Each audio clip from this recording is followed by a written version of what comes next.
اعلان کرتے ہوئے سید الشہداء امام حسین کو خراج عقیدت پیش کیا. ہندو شہداء کی ایک بڑی تعداد ہے. گوپیناتھ دھم کو پڑھ لیجیے، ڈاکٹر دھرمیندر ناتھ کو پڑھ لیجیے، نہ جانے کتنے افراد ہیں. مثلا آنٹون بارہ مسیحی کتاب لکھتا ہے، قد شیعانی الحسین، مجھے حسین کی مظلومیت میں شیعہ بنا دیا. انسان پہچانے کو کہ آخر امام علی مقام نے اس تھوڑی سی مدت میں کربلا میں کیا کیا تھا. آپ سوچیے کتنے لوگ امام کربلا میں موجود تھے، لیکن کیسا انقلاب وبا کیا. اور یہی سے میں عالم اسلام کو، دنیا انسانیت کو دعوت فکر دے رہا ہوں کہ آپ امت مسلمہ سے تعلق رکھنے والے ایک بڑے طبقے کے گروہ کا ماننا یہ ہے کہ مسلمانوں کا فاتح اعظم اور فاتح الفاتحین طارق ابن زیاد ہے. توجہ کیجیے گا، کون ہے طارق ابن زیاد؟ جس نے اسپین کو فتح کیا، اندلس کو فتح کیا. آج اسپین کو ہمارے چھوٹے اور نوجوان برادران بھی جانتے ہیں وہاں کی فٹبال ٹیم کی وجہ سے. طارق ابن زیاد نے اسپین کو فتح کیا ہے. مسلمانوں نے 700 سال حکومت کی ہے اسپین کی سرزمین پر. لیکن میرا سوال ہے عالم انسانیت سے، دنیا انسانیت سے، تمام مسلمانوں سے، کیا آج اسپین کی سرزمین پر پرچم توحید سربلند ہے؟ کیا آج اسپین کی سرزمین پر اسلام کے بچا کرنے والے افراد کی اکثریت ہے؟ کیا موحدین کی اکثریت ہے؟ کیا اسلامی نظام حاکم ہے؟ 700 سال مسلمانوں نے حکومت کی. اور کیا فرق ہے سید الشہداء امام حسین اور طارق ابن زیاد نے، جسے مسلمان فاتح الفاتحین کہتا ہے؟ یہی سے پہچاننا ہوگا. اور کیا ہسٹری کو طارق ابن زیاد دریائی راستے سے پہنچا ہے اور اس نے اپنے فوجیوں کی کشتیوں کو غرقیاب کر دیا، آسودہ خیال کو نیست و نابود کر دیا. اپنے فوجیوں کو خطاب کر کے کہتا ہے زندگی پانے کا واحد راستہ یہ ہے چلو جنگ کرو، جیتو گے تو زندہ رہنے کا ادھیکار ہے اور زندہ موت کے گھاٹ اتر جاؤ گے. یہ طارق ابن زیاد ہے جس نے کشتیوں کو غرقیاب کر دیا تھا. وہ ہمارا اور آپ کا آقا حسین ابن علی ہے جو شب عاشور جناب گل کر کے کہتا ہے کسے جانا کو چلا.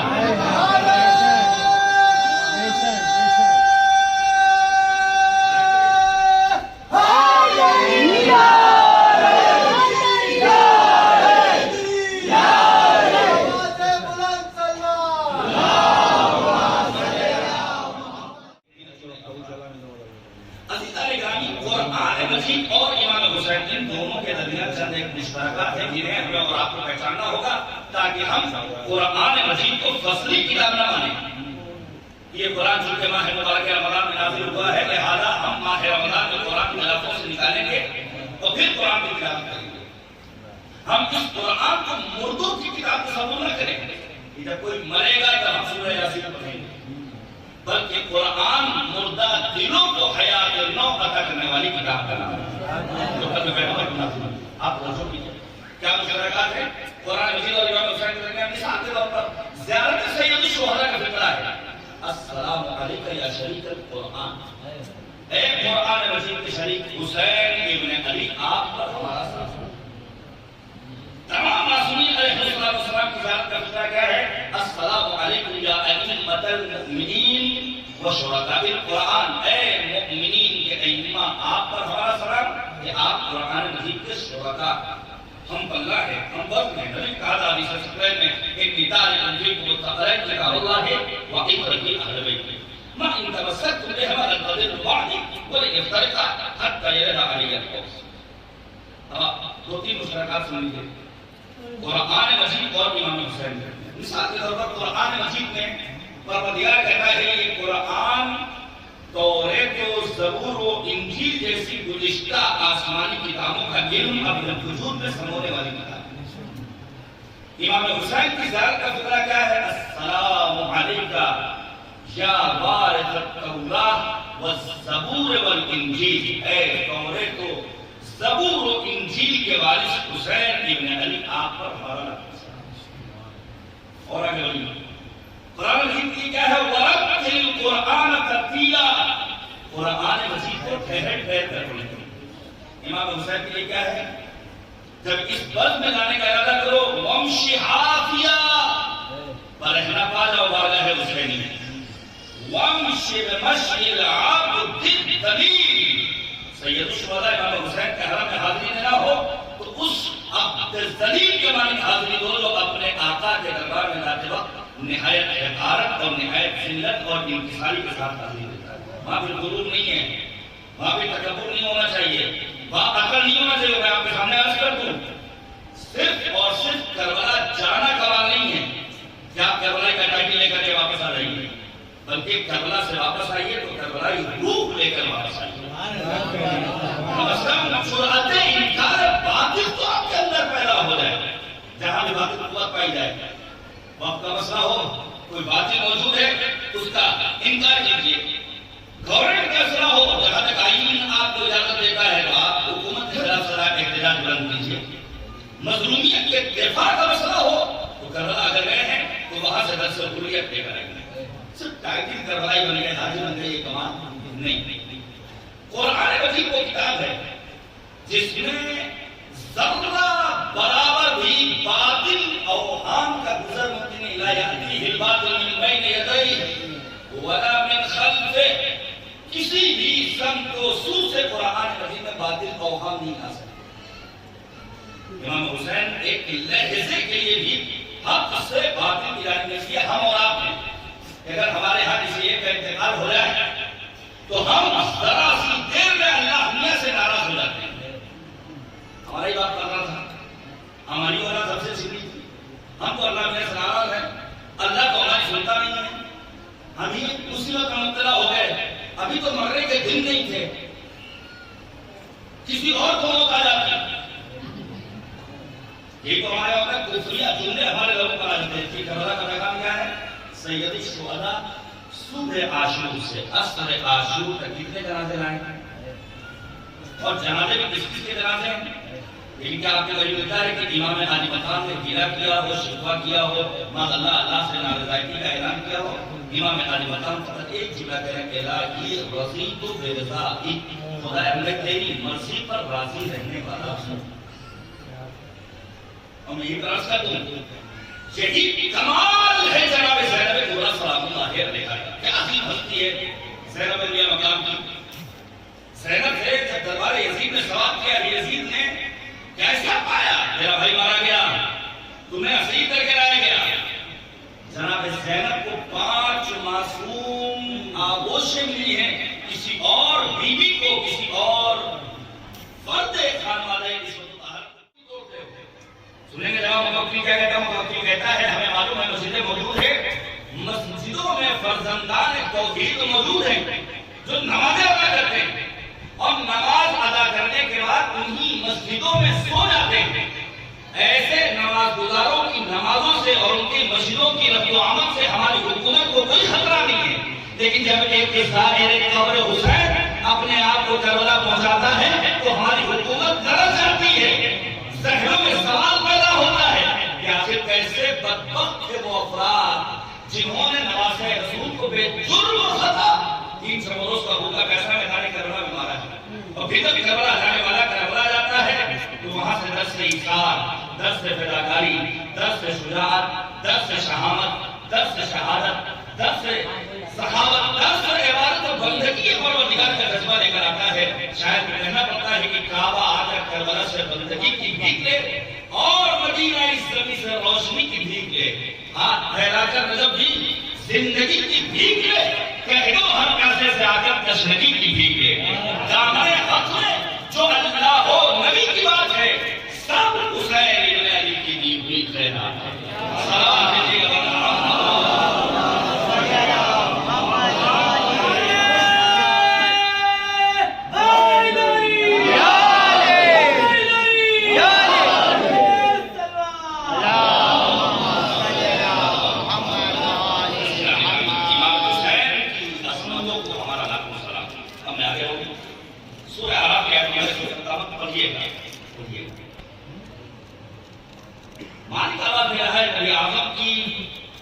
خصوصیت کو بیان کرتے ہوئے جن کا تذکرہ توریت میں, انجیل میں, دیگر کتابوں میں موجود ہے, جن کا کام ہے امر بالمعروف کرنا, نہیں از منکر کرنا, طیب و طاہر چیزوں کو لوگوں کے لیے حلال قرار دینا اور خبیث چیزوں سے لوگوں کو روکنا.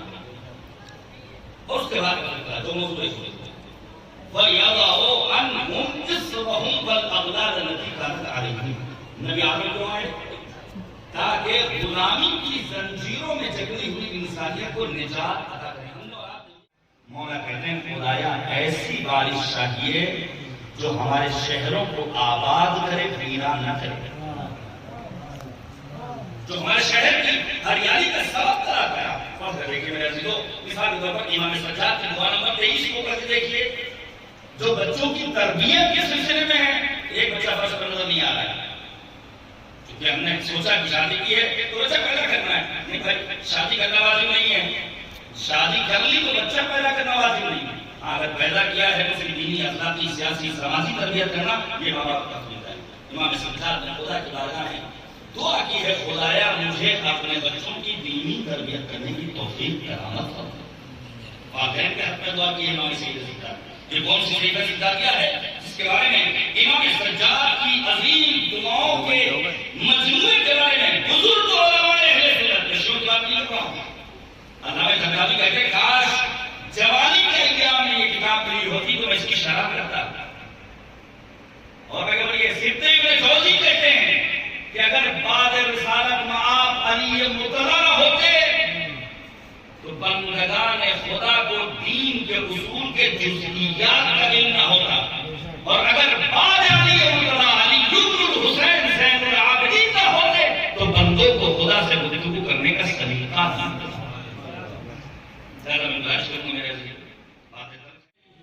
یہ آخری زحمت ہے. اس کے بعد میں زحمت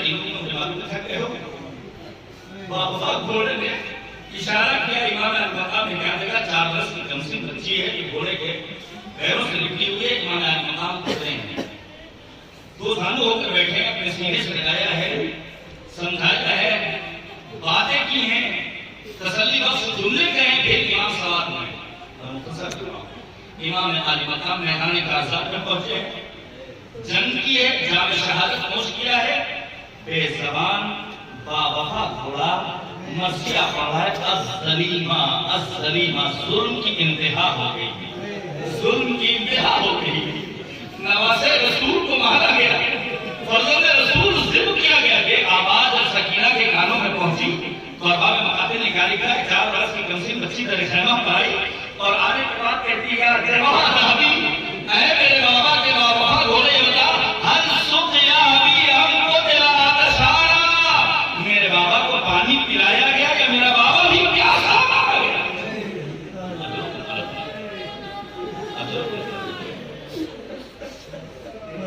خدا کوئی غم نہ دے سوائے امام سرکار سید الشہداء امام 35 برس امام سجاد نے مسلسل مرثیہ پڑھا ہے. مولا کے سامنے پانی آتا تھا. مولا کہتے تھے خود رسول اللہ یا اشارہ فرزند رسول کو پیاسا مارا گیا. جب کبھی کھانا آتا مولا کہتے خود رسول اللہ یا نواسہ رسول کو بھوکا مارا گیا. ارے میں اس کا بیٹا ہوں جسے 3 شب و روز کا بھوکا پیاسا میدانی گھروالا میں ذبح کر دیا گیا. جناب زینب بے سب لاشت تک پہنچی ہیں اور امام سجاد کہتے ہیں جنازے تک پہنچنے کے بعد امام حسین کو خطاب کر کے کہتی ہیں انت اخی، کیا تم ہی میرے بھائی ہو، کیا تم ہی میرے مالا حسین ہو. میں کہوں گا بی بی آج آپ آقا حسین سے سوال کر رہی ہیں، کیا آپ ہی میرے مالا حسین ہیں؟ ارے جب زندان شام سے رہائی ملے گی آپ کا وطن پہنچیں گی تو آپ کے بال سفید ہو چکے ہوں گے، قبر خلیفہ ہو چکی ہوگی. اب آپ اپنے بھائیوں سے سوال کیجیے گا، کیا مجھ سے نہیں پوچھے گا انت اختی، کیا آپ ہی میری بہن کا نام ہے؟ آپ ہمارے ہیں. جب ہمارے مختار پر تماشے لگ چکے، ہمارے مشورے چھینے لگ چکے، ہمیں بے مطلب جہاں گھمایا گیا. بابا بابا کہتے ہوئے سکینہ اس دنیا سے گزر گئی. امام سجاد نے مرثیہ پڑھا کہ انا للہ و انا الیہ راجعون. سکینہ کو سکینہ کے گردے میں سے خود لہد کر دیا گیا. یزید نے حکم رہائی دیا ہے. آخری جملے ہیں محمل آمدہ ہیں. اب یہاں سے فلسفہ سمجھیے کہ ہم سیاہ لباس جو پہنتے ہیں. زینب نے جب محملوں کو دیکھا تو کیا دیکھا؟ رنگ برنگے کپڑوں سے محملیں سجی ہوئی ہیں. کہتی ہیں اجعلوها سوداء حتی یعلم الناس نحن فی اعضاء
عاقبت بخیر فرما.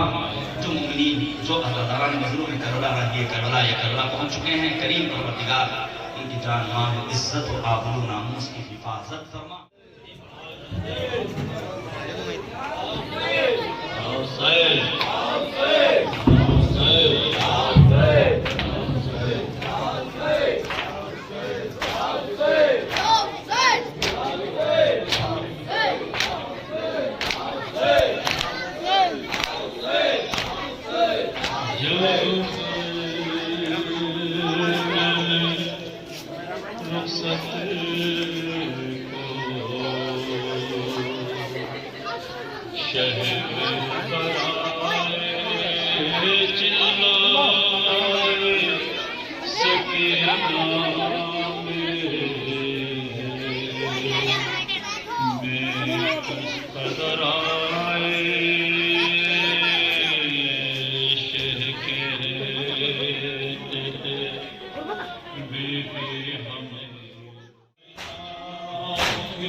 شاہ شہید کربلا، شاہ شہید کربلا، لے لو سلام زینب کا. شاہ شہید کربلا، شاہ شہید کربلا، لے لو سلام زینب کا. آئی ہوں پھر سے نینوا،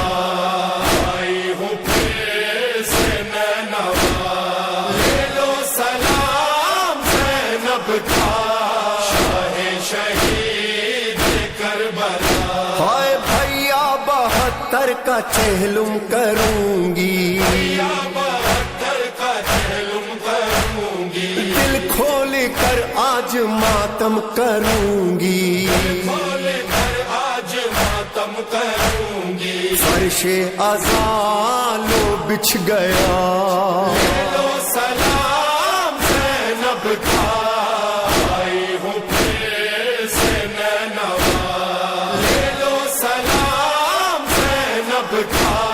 شاہ شہید کربلا، شاہ شہید کربلا.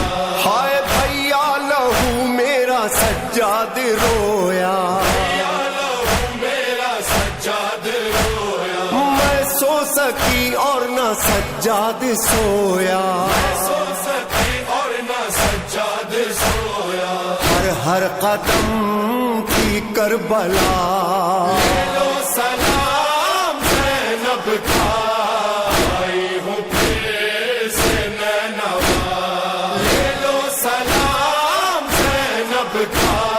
شاہ شہید کربلا، شاہ شہید کربلا. ہائے بھیا وطن جا کے میں کیا کروں، سے آ گئی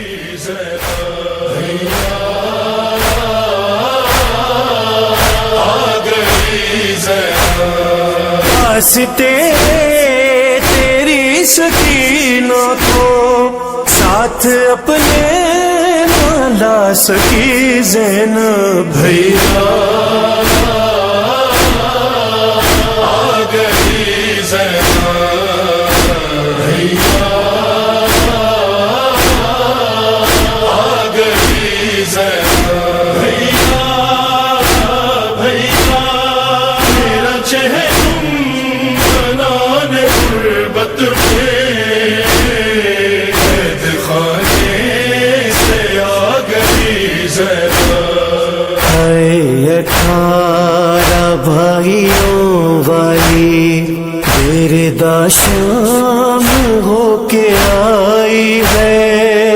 دل زخموں کے اور بازو پر رسیوں کے نشان آئی ہے. تو نے پالا تھا جس کو نازوں سے اب وہ زینب نہیں رہی زینب. بس یہ سن کر اسدی پیرو جوان گھر سے چلے، بیلچے اپنے سنبھالے ہوئے مقتل پہنچے. تھے پریشان کہ اب راہ دکھائے گا کون سا لاشا ہے کس کا یہ بتائے گا کون. یک بیک دشت بیاباں میں اٹھا کر دو غبار، سب نے دیکھا کہ کوئی آتا ہے گھوڑے پہ سوار. وہ کہ اس وقت سفر میں تھے مائل فریاد، آئے اعجاز امامت سے دشت میں سجا. رو کے پھر کہنے لگے درد کا ستایا ہوں، اپنے پیاروں کو یہاں دفن کرنے آیا ہوں. وعدہ جو کیا تھا وعدہ وہ نبھاؤ، میں بتاتا جاؤں قبر تم بناؤ. اے بنی اسد والو، اے بنی اسد والو. پھر میرے مولا نے رو کر بنی اسد سے کہا قبر تم کھودنے کی زحمتیں نہیں کرنا، جیسے میں آیا ہوں کل آئے تھے میرے نانا. قبر مظلوموں کی سب کھودی جا چکی واللہ، دیکھو میتوں کو ساتھ میرے آؤ، میں بتاتا جاؤں قبر تم بناؤ. اے بنی اسد والو، اے بنی اسد والو. تھام کے قلب و جگر جانے بے نشیب چلے، باپ کی لاش بریدہ پہ بکا کرنے لگے. لاش پامال کے آزاد تو سبھی بکھرے تھے. مولا سجاد نے لوگوں سے کہا روتے ہوئے سمیٹو آزاد تم چٹائی لاؤ، میں بتاتا جاؤں قبر تم بناؤ. اے بنی اسد والو، اے بنی اسد والو. سر کہاں بازو کہاں اور کہاں ہے سینہ، بین کرتے ہوئے پھر لاش کو ترتیب دیا. جس گھڑی سینہ شبیر پہ سر اپنا رکھا، آئی بے ساختہ سجاد کے ہونٹوں پہ بکا. بابا بابا وا مصیبتا وا بتا. باپ کے سینے پہ بے شیر کا بھی لاشا ہے، پھر میرا مولا یہ ان لوگوں کو سمجھاتا ہے. 2 قدم پیچھے ہٹو وقت قریب آتا ہے، کیونکہ معصوم کو معصوم ہی دفناتا ہے. میری بے کسی پہ عشق تم بہاؤ، میں بتاتا جاؤں قبر تم بناؤ. اے بنی اسد والو، اے بنی اسد والو. الغرض مولا میرا گنج شہیداں پہنچا، قاسم و محمد کو وہیں دفن کیا کر کے. پھر دونوں حبیب ابن مزار پہ بکا. دفن